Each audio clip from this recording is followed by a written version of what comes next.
بسم الله الرحمن الرحيم. النهارده هنتكلم على 3 مواضيع. الموضوع الأول اللي هو أصبح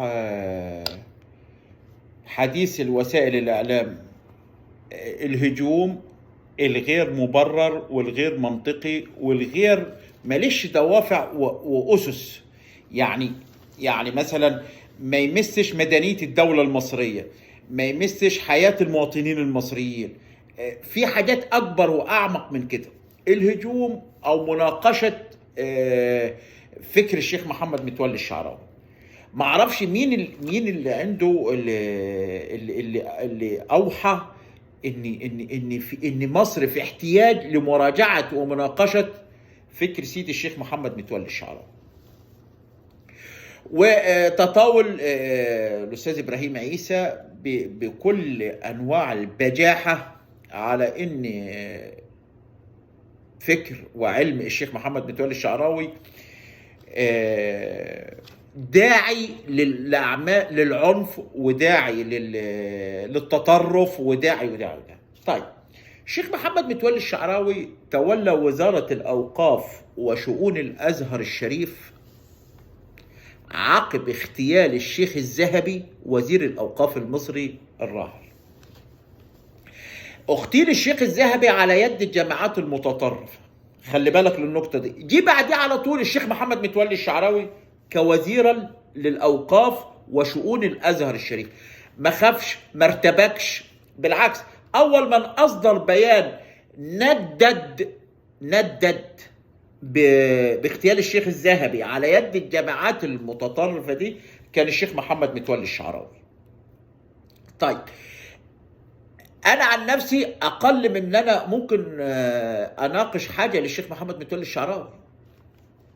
طيب، هل مصر في احتياج في التوقيت ده أن يطلع الأستاذ إبراهيم عيسى يفسر ومش عارف ويبذل مجهود ضخم لبيان أن الشيخ محمد متولي الشعراوي داعي للتطرف والإرهاب؟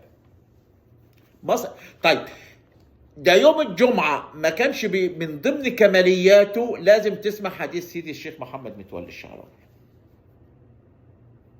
هل مصر في الأزمة المالية وفي الأزمة الاقتصادية الخانقة اللي بتمر بها الشعب، طيب، في احتياج ان احنا نقعد نشوف فكر وتطرف الشيخ محمد متولي الشعراوي؟ ده كلام ينفع؟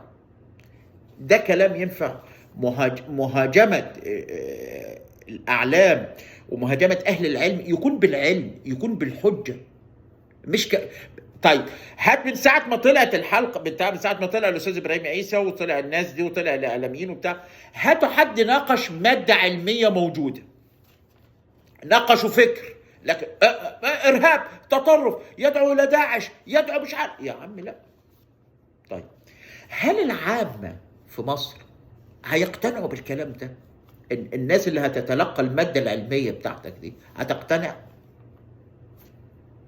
طيب، الناس قالت ايه بعد سعادتك انت ما ابتديت تتكلم على الكلام ده كله، الكلام التافه ده، ان والله انتوا عايزين تلهونا ودخلتونا في متاهة تاني، ولغايه معتز مطر انا سمعته بالصدفة بيقول ان اسرائيل هي من ارادت مهاجمة الشيخ الشعراوي. شوفوا ودتونا لغايه فين، شوفوا ودتونا فين،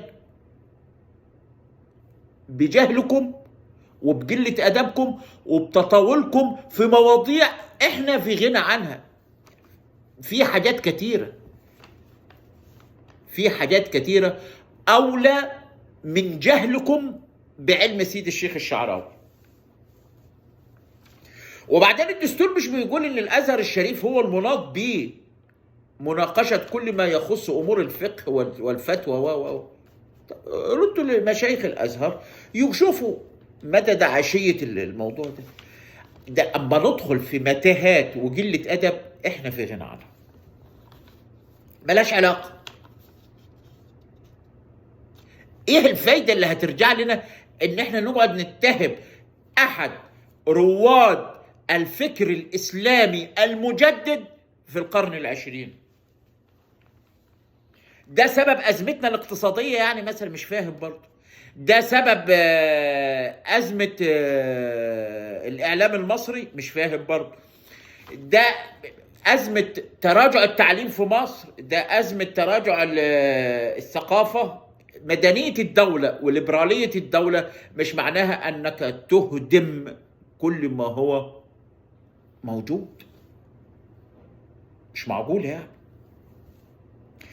فالموضوع ده في تقديري انا، من تحدث به مهاجما الشيخ محمد متولي الشعراوي في هذا التوقيت اتفه من هو يعاد ذكره مره اخرى، قولا واحدا.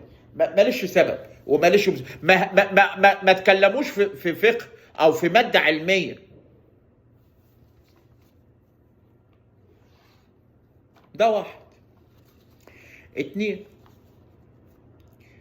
في بعض المخابز خدت اغلاق. جم الجبالزه بعد ما خدوا اغلاق من مكاتب التموين نتيجه بعض المخالفات، طلعوا على الحصص راحت لمخابز تاني. فمكان المخابز الاولانيه اللي هي خدت اغلاق، مكان ما كانوا بيخبزوا الساعه 2 في الليل، لا دلوقتي بيخبزوا الساعه 10 بالليل عشان يخلصوا، عشان معاهم حصتين. وده بلاغ للسيد رئيس الوحده المحليه الاستاذ اشرف طنطاوي. اتحرى من النقطه دي، النقطه بتاعت في مخابز تم اغلاقها وسحبت الحصه على مخابز تاني، فالمخابز التانيه بدات تخبز بدري 4 ساعات كمان عن الساعه 2 بالليل. ده بلاغ للاستاذ اشرف طنطاوي رئيس الوحده المحليه. اتفضل يا فندم شوف لنا الموضوع ده.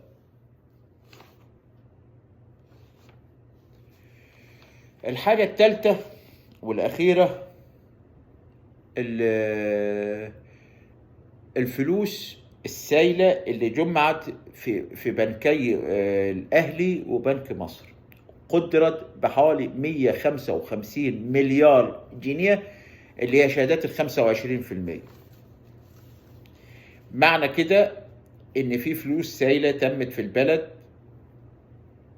بس ما فيش استثمار جيد ليها، ما فيش مشروعات طيبه ليها كقطاع اهلي.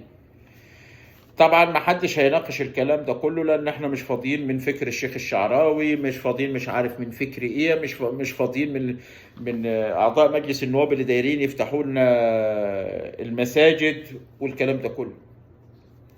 غيروا الفكره شويه، غيروا الفكره شويه وغيروا الاسلوب شويه، وشوفوا ما ينفع العباد ايضا من حاله الجدال اللي احنا في ثوابتنا. احنا بنجادل في ثوابتنا، مش بنجادل اللي احنا نجدد. ما فيش حاجه اسمها تجدد ايه؟ احنا بنجادل في ثوابتنا. السلام عليكم.